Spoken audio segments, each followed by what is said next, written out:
मिल रहे युवा विदेश में अच्छी नौकरी और अच्छे पैसे कमाने के मकसद से विदेश जाते हैं, लेकिन कई बार ये युवा धोखाधड़ी का शिकार हो जाते हैं। ऐसे ही 4 मामले डीडवाना जिले के मौलासर क्षेत्र में सामने आए हैं। इसमें जॉब के लिए रूस गए 4 युवकों को रूस यूक्रेन युद्ध में बिना ट्रेनिंग के झोंक दिया गया। इन युवाओं को नौकरी देने के बजाय रूस की सेना में भर्ती कर लिया गया है। ऐसे में ये युवा अच्छे पैसे कमाना तो दूर, अपनी जान बचाने के लिए ही संघर्ष करने को मजबूर हैं।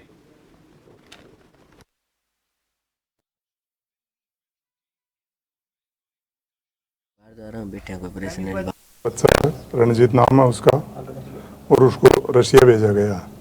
बताया यहाँ से बिजनेस वीज़ा दिया और वहाँ पर हमारे तो बाद में पता चला कि आर्मी ज्वाइन कर ली है, जिसमें उसके साथ तारिक शाबाश का नेमाराम, उसके पैर और हाथ में गोली लगी, जिससे हमारे को उसने हॉस्पिटल में जा कर के वापस वीडियो कॉल किया कि मेरे से लगी है, नॉर्मल लगी है और हम ठीक हैं। उससे पहले उनका कोई हमारा मिलाप नहीं है, उनका फ़ोन वहाँ छीन लिया गया है और अभी वो हॉस्पिटल में जब तक बात हो रही है दूसरे बच्चे से, अभी तक मेरे बच्चे से बात नहीं हो रही अभी तक।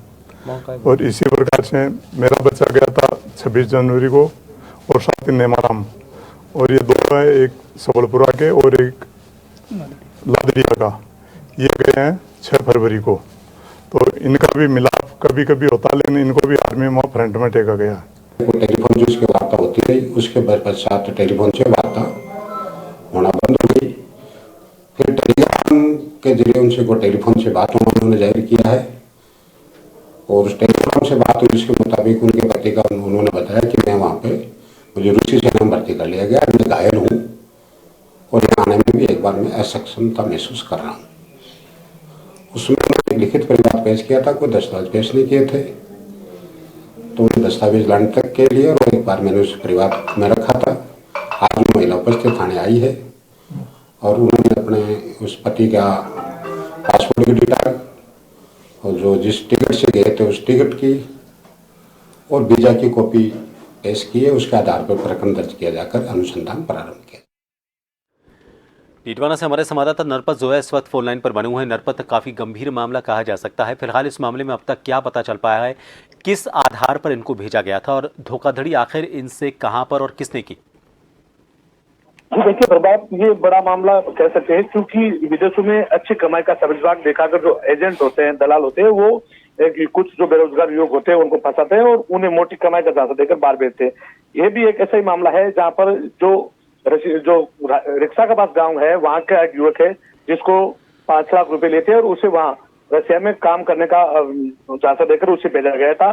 पहले उसे वहां से ट्रेनिंग करके बाहर कनाडा भेजने की बात कही गई थी, लेकिन सबसे बड़ी बात है कि वो जाते ही उसे महज ट्रेनिंग के बिना ही वहाँ कंप्यूटर ऑपरेटर के पद पर काम पर रखा जाना था, लेकिन वहाँ बिना किसी कंप्यूटर ऑपरेटर के पद पर काम करवाए बिना उसे पहले ही जो वहाँ की रशिया की जो आर्मी है, वहाँ पर जो रशिया और यूक्रेन के बीच जो युद्ध चल रहा है उसके बीच रोक दिया गया, जिसमें वो गोली लगने से जो है उसके एक हाथ और पैर में गोली लगी है और वो अभी रशिया के हॉस्पिटल में अपनी जिंदगी और मौत से जूझ रहा है। हालांकि उसका जो मोबाइल है वो भी छीन लिया गया, लेकिन उसने किसी दूसरे के मोबाइल से टेलीग्राम पर अपनी पत्नी से बात करके अपनी आपबीती बताई है। साथ ही उसने ये भी कहा कि उसके साथ जो 2 अन्य लोग थे, 3 जो अन्य लोग थे वो भी वहां पर फंसे हुए हैं और जो युद्ध है जो चल रहा है उस युद्ध में वो सैनिकों के साथ काम कर रहे हैं।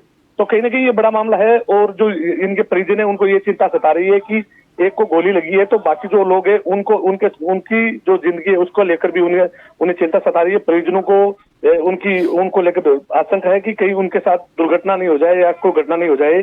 परिजनों ने विदेश मंत्रालय वहां पर भी बात रखी है, साथ ही यहाँ के जो पूर्व सांसद हनुमान बेनीवाल है उनको पास भी बात रखी है और जो एजेंट था जिसने विदेश में अच्छी कमाई का झांसा देकर जो उन्हें बाहर भेजा था, उसके खिलाफ पत्नी ने जो पीड़ित है वहाँ उसकी पत्नी ने यहाँ एक मामला दर्ज कराया है।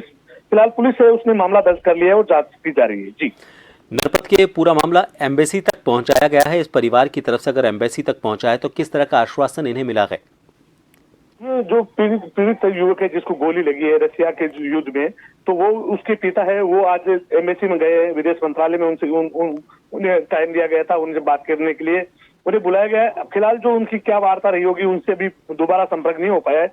जब हम उनके घर गए थे तो उनके पिता वहाँ एम्बेसी में गए थे और जो एम्बेसी के अधिकारी उनसे वार्ता कर रहे थे, तो जब उनसे बात होगी तो वो पूरा कह पाएंगे। लेकिन बड़ी बात है कि परिजनों ने मामला एम्बेसी तक पहुंचा है, विदेश मंत्रालय है वहां तक पहुंचा है, लेकिन अब तक जो है उनको कोई ठोस आश्वासन नहीं मिला है कि युवक कब घर सकुशल घर वापसी होगी। तो साथ ही जो दूसरे लोग हैं उन्होंने भी आज जयपुर में जाकर जो यहाँ के स्थानीय जो मंत्री है उनसे वार्ता की है और उनसे कोशिश ये की जा रही है कि जो युवक है, 4 जो युवक है फंसे हुए हैं, उनको सकुशल वापस लाया जा सके। जी, बहुत शुक्रिया नरपत तमाम जानकारी के लिए। तो फिलहाल इस पूरे मामले में बाकी जो इस व्यक्ति के साथ लोग गए थे उन सभी के परिवारों को भी चिंता सता रही है, क्योंकि इन्हें यहाँ पर नौकरी का झांसा देकर भेजा गया था, लेकिन वहाँ इन्हें रशियन सेना का हिस्सा बना दिया गया। लेकिन इस पूरे मामले में गोली लगने के बाद जब ये वीडियो सामने आया तो अब परिजन को इनकी चिंता सता रही है। एम्बेसी से भी उन्होंने संपर्क किया है। उम्मीद है कि जल्द से जल्द इनका जो बेटा है वो वापस अपने घर लौट आएगा और सुरक्षित लौट आएगा।